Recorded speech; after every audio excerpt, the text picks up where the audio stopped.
Hello, and welcome to Community Forum on CAN TV. I'm your host, Ken Davis, and on today's show, the foreclosure crisis in Chicago. Here's a familiar sight in Chicago and so many of our surrounding suburbs. A house that was, until only recently, somebody's home, boarded up, abandoned, foreclosed. In 2008, there were a record number of foreclosures in Chicago. To be precise, there were 19,943 of them scattered in just about every neighborhood. We all know that the economic meltdown has put hundreds of thousands of people out of work, and it's forced lots of American companies out of business or into bankruptcy. But the epidemic of home foreclosures results from a lot more than just an economic downturn.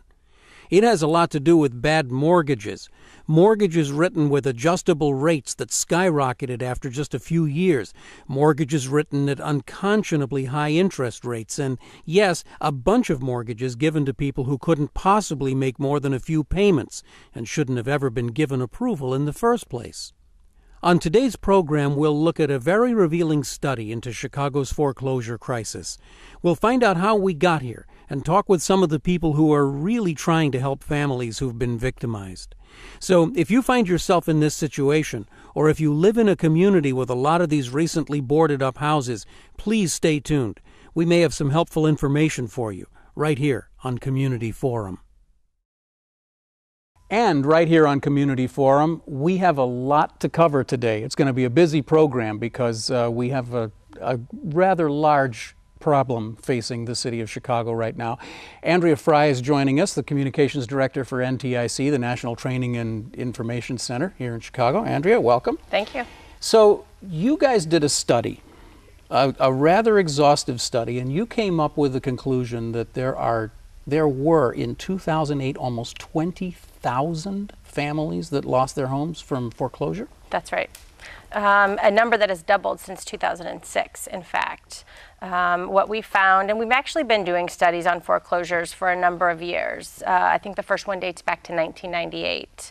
It's an issue that's been, predatory lending has been an issue that we've worked on for a number of years. And often the result of predatory lending are loans that folks can't afford, which often end in foreclosure. But the last few years have been pretty devastating in terms of the view that we've taken of Chicago. Long hit neighborhoods like the South and West Side, the crisis continues to deepen and threaten further devastation. But we've also seen us spread to neighborhoods on the North Side, on the Northwest Side, and to middle class neighborhoods. The economic crisis is taking a real toll on all families in Chicago. I really want to try to unpack this a little bit if we can, because there are lots of things that lead to foreclosure. I mean, foreclosure has been with us forever. Sure. And I mean, as long as there have been mortgages, there have been some people who have not been able to make their payments and have failed and foreclosed. But to see these numbers shoot up, you have a graphic in your report that shows the number going all the way up, and I was kind of reminded of Al Gore in Inconvenient Truth, where he has to go up in an elevator to get to the last number, and it's almost like that. Yeah. So this isn't just because the economy turned bad. There's something malevolent going on here. Certainly the case can be made. You know, back in the 1980s, there was a series of legislation that began to work its way through Congress to deregulate the mortgage industry and financial services. One in particular, in the early 80s, I believe it was 1982, there was a repeal of some components of Glass-Steagall, which allowed mortgage companies to lower their lending standards. And really, the birth of these non-traditional mortgages occurred at that point. And so you saw this industry growth and evolution, and the subprime lending boom really took hold in the 1990s. And so what we saw were a number of, and that's that graphic shows this sort of steady climb through the late 90s and into the 2000s. Those loans were never meant for folks to be successful in those loans. One of the things that we've always talked about is affordability. You know, what is a borrower's ability to pay back that loan? And it used to be that banks held on to loans. So there was an investment that they were making in the borrower. So it was this very, mutual relationship. Yeah. We'll give you the money, we're going to hang on to this loan. So there was and we'll a keep vested an eye interest. on you. That's right. And because of that, because we're going to keep an eye on you, we're going to do a lot of work on the front end to make sure you can afford that loan. Mm-hmm. So what happened in this, the subprime, which, I think some people still have a misunderstanding of what that is. It doesn't mean subprime rate. It means actually that you're paying more than prime because you are considered a risky borrower. On a number of levels, there's lots of questions about how banks and how lenders assess risk as well. It's not a very transparent industry. At any rate, that lending really took hold in the 1990s, and I think what we're seeing now is a result of loosening lending standards and underwriting standards. Well, we hear these stories all the time That's about right. these sort of know-nothing loans. You can just kind of walk in, or you could a few years ago, just walk in and sign a piece of paper and walk out with That's right. a couple $100,000. Absolutely. Despite your inability to really repay that, Right. income levels, I think what we've seen in the last year are a number of reports that show fraud and abuse and deception. People were misled or they didn't understand, what is interest only? What does balloon payment mean? Oh, well, you can just refinance. Take this really great payment right now, and then 2 years from now, you can just get a better loan. There was this industry that was really fueled by short-term profit making. And that's a really key thing, because this is something that I'm just beginning to understand is a relatively new phenomenon. This idea that, I know this happened to me, and I think to probably almost everybody any of us knows, you get a mortgage and 6 or 8 months later you get this little letter saying, we're no longer your mortgage company. That's this right. company is, you've never heard of them, it's the RLG company or something. That's right. And then another 6 months later you get another thing, and you just get accustomed to the fact that you just don't have any idea who actually owns your mortgage. But in the long run, that's a devastating thing. Well, and a fairly deceptive practice. I mean, if you think about that, a mortgage is a commitment for almost 30 years, right? I mean, depending on the type of mortgage one signs on to, that's a life-changing event. That should be a big deal the day you sign It that. is, and I remember I'm a recent new homeowner myself, and it was a big deal. We had been saving for several years, and it was a really big day. We went in, and there was tons of paperwork. Some of which I didn't understand fully, I have to admit. But Even it was you. That's right. Someone exposed to these things, and I asked lots of questions and et cetera. But the fact is that it was a life-changing event and something that I am committing to for the next 30 years, which is this regular payment now that I'll be making. And it's a bit concerning, and certainly there are concerns relative to how much people knew going in. And I think, there is a responsibility on the bank's behalf, the lender, the mortgage originator, to really help folks understand what they're getting themselves into, as opposed to the short-term sort of profit making, because what happens is there was no interest in that loan. So it was like it was getting sold off to someone else and to someone else. So this idea that there's this constant evolution of who owns your loan, which is actually an interesting segue into loan modifications and preventing foreclosures. Where do you go? You have 6 different papers that within a year that You can't say, just go down to the corner bank. That's right. This is a company that now, oh no, you know what? I'm not the company. You call to make some conversation about how do I handle this? I might have a problem in a few months.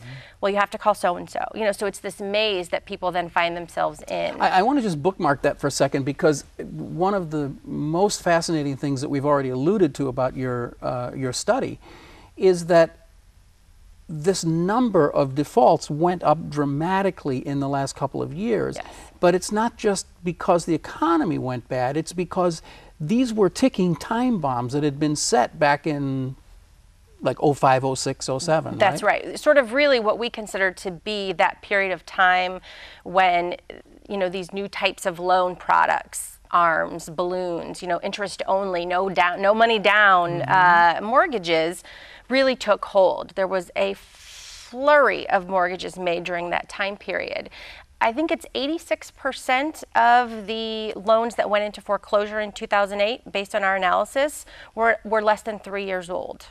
That's remarkable. It's remarkable for a number of reasons. Because it's 80% of 20,000 families who lost their homes, An who boarded up. overwhelming majority.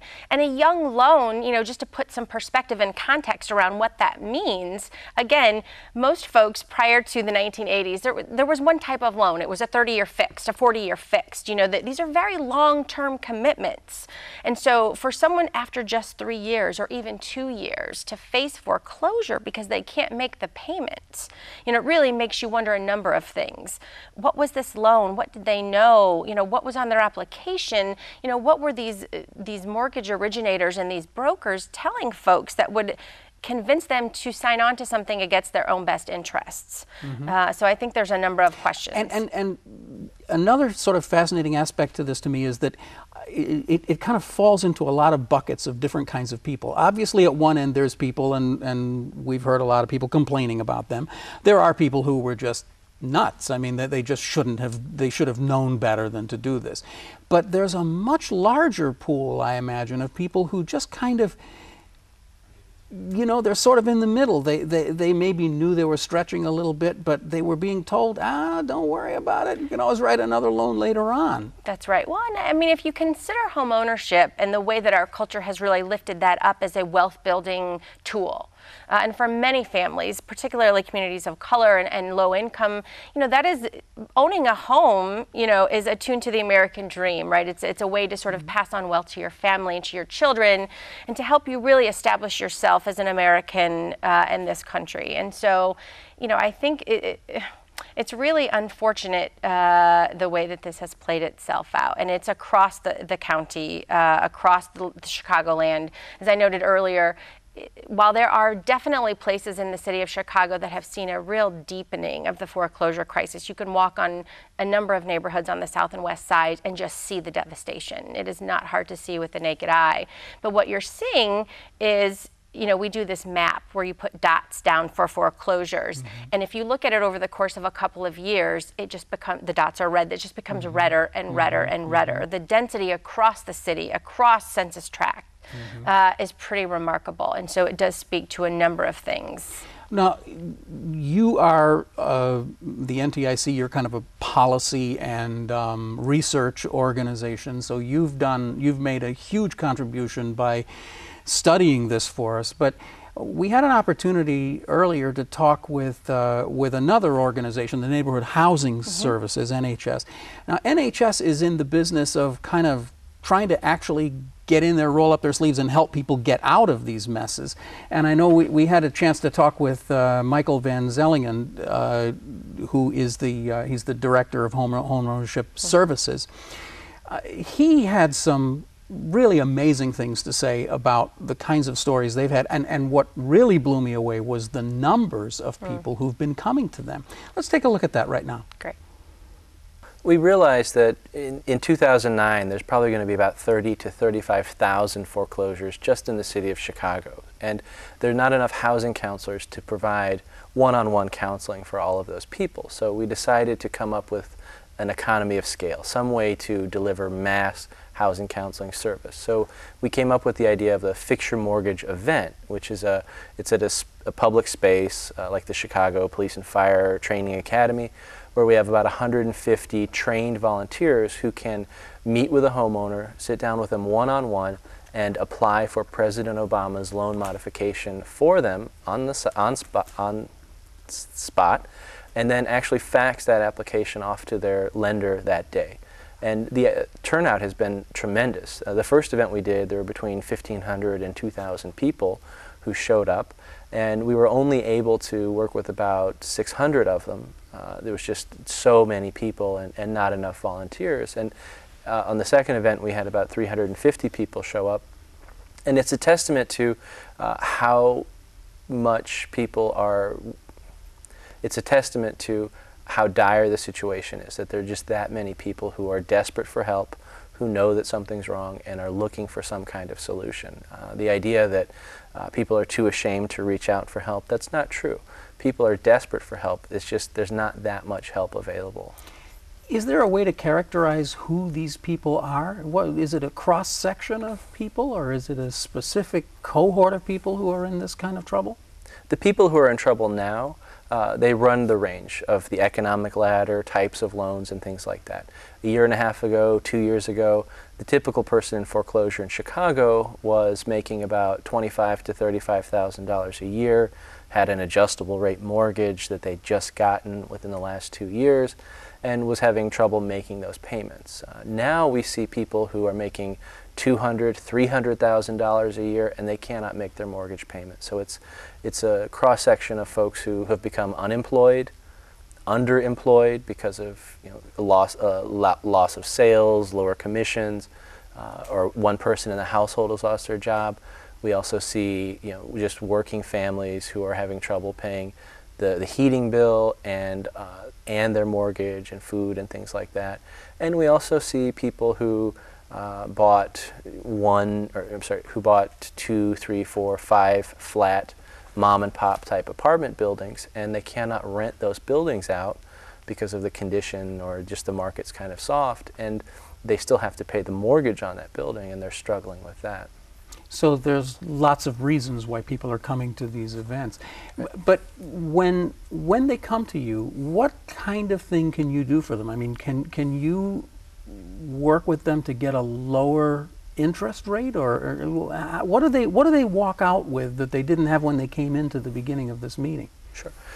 When someone comes to a fix-your mortgage event, or just a housing counselor at Neighborhood Housing Services or one of the other counseling agencies in the city, what they get is someone who understands the jargon, the terminology, who can explain what their mortgage terms are, analyze their household economics, find out how much money they really have to spend on a mortgage, and then work with their lender to change the interest rate, extend the life of the loan, work out a repayment plan, do something to get that loan affordable for the homeowner and get them paying on time again so that they're not getting foreclosure notices and collection calls.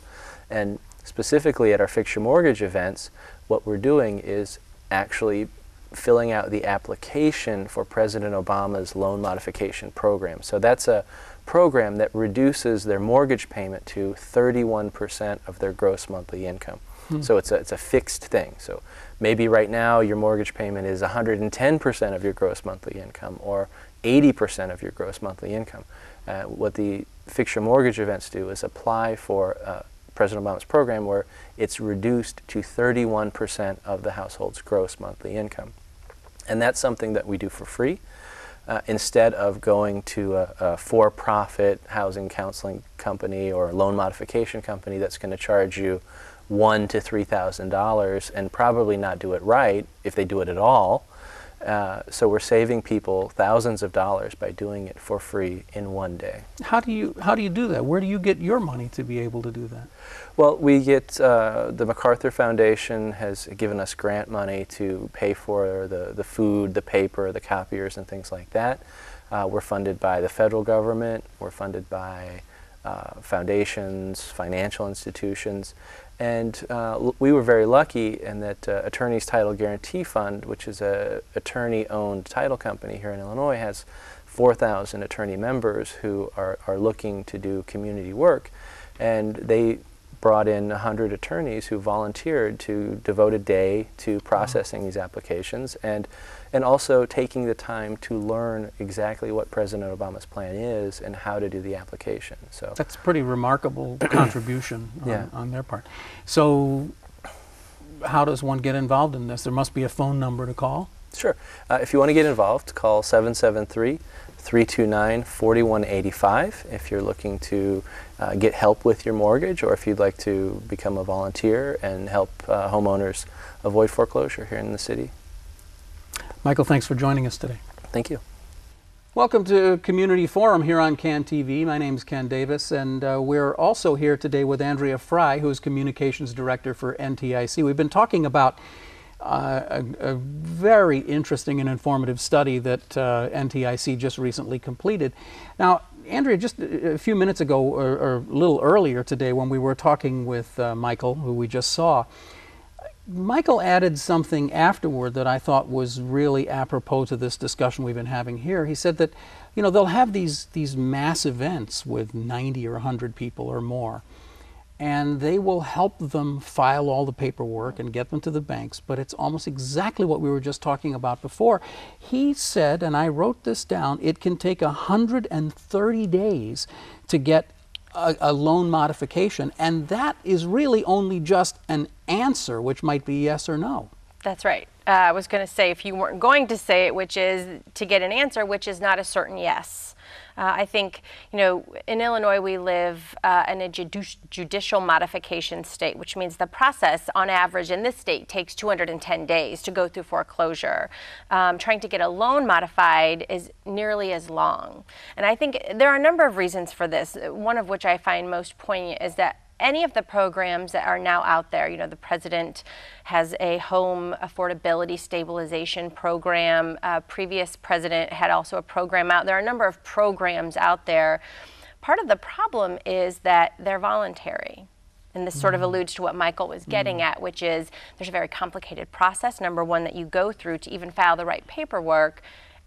And then you're not guaranteed an answer for a very long period of time, in which, you know, you may run out of money. You may, you know, there are a number, you may lose your job. There are a number of things that occur in 130 days. It's a really long time. It was, again, you know, Michael was telling me that even they, with all of their muscle and all the money and the volunteer 100 lawyers that they have, very often they'll file paperwork and then they'll call up 130 days later and say, what's going on? And they'll say, oh, we never received anything from you. So they're treating NHS the same way they're treating ordinary homeowners, which is just to ignore them. That's right. And this is, I mean, this is there has to be some way to fix this. Is there some way to make it mandatory?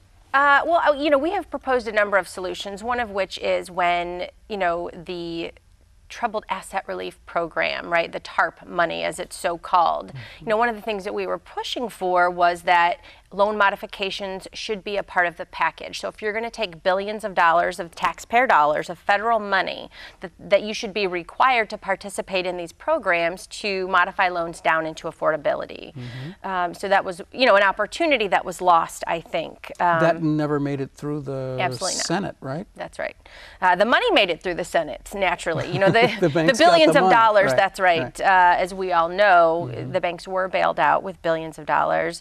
But what's happening, and I think this is something that we're going to see in the coming year, is that the economy will not recover unless there is a stop to the foreclosure crisis. What's happening is that people are losing their homes, children are displaced from their schools, tax revenues at the local level fueled by property tax are lowered. I mean, there's a number of ripple effects that are going to occur unless we can mitigate this crisis and keep people in their homes.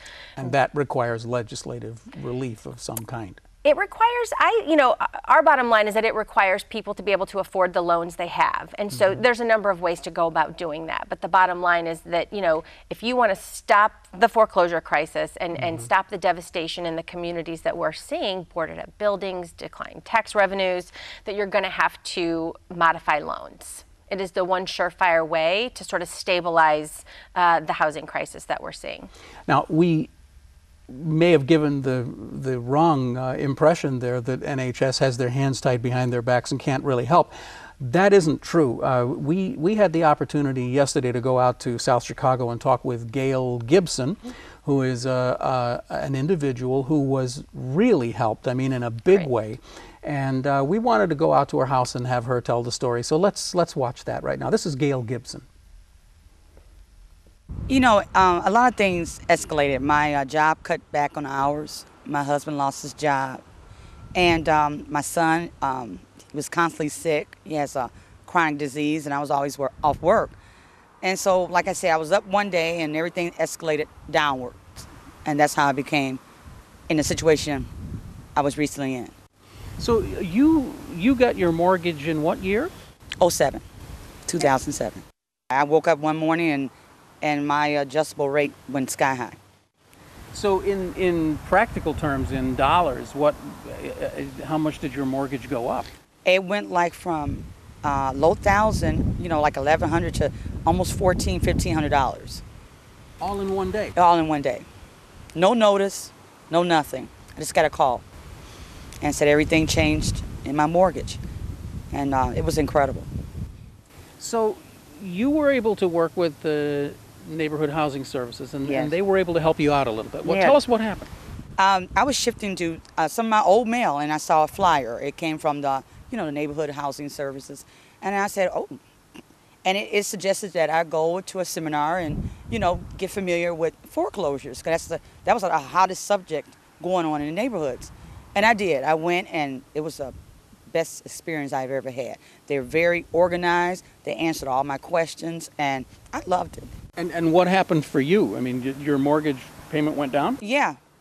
She set up a date to see. I had to see her, and I went out, and she gave me what I had to bring in the office, and I did what she told me, and there was. She talked on my behalf to my lenders, and the next thing I know, she called me in and said that they were willing to help me, and my mortgage went down, and the rate. How much did it go down? I'm saving about $400 now, and my rate went. I had a very high rate, and it went down to something I can afford to pay. Can you tell us what your rate was? My rate was 10%. And it went down to a low 6-7% now. So this can be done if you have the right people helping you. If you have the right people, and don't be scared, don't be embarrassed, because everybody's out to do a job, and you got a lot of people out here that will take your money, and they're offering the services free. And when they tell you to go out and get the paper and stuff, the things that you need to save your property. This is your property. You have to fight for your property. You have to do some of the footwork too. So I suggest, don't be ashamed. Just tell them. They're out here to help you. And they're a great organization. And we have a lot of things going on in our communities that we're not aware of. And it's not on the people's, it's not the fault of the people. It's just that we don't get the information. We don't fight. We have to fight. This is your property. This is something that you bought. That's all I can say. So you got to fight for it. Yeah, you got to fight. Yeah, you got to fight. And that's what we're talking about today on Community Forum. Andrea, Frye, I'm afraid we're almost out of time here, but one thing I'd like to do, let's get the phone number up on the screen for the Neighborhood Housing Services, NHS. If you are in a situation like this where you think you might be able to be helped the way Gail was, call these folks. They may be able to help you. Andrea, give us a big picture finish here. What do we need? It's great that there are services available and that folks are getting help, and I think that that's a wonderful thing. We want to continue to encourage that. Many cities have put in moratoriums, so there are things happening, but what we really need here is broad reform. I think with the president coming out with his financial reform package, we're going to need to see a number of things happen to rein in this kind of practice and to ensure that folks stay in their homes through affordable loan modification. And we'll be following up on that too. You have a website, right? Yes, www.ntic-us.org. Okay. Lots of information there. Andrea, thanks so much for joining us today, and thank you for watching Community Forum. It's a community service of CAN TV, and you can tune into Community Forum every Saturday from 8 p.m. to 9 p.m. here on TV 21. I'm Ken Davis, and thanks so much for joining us today on Community Forum.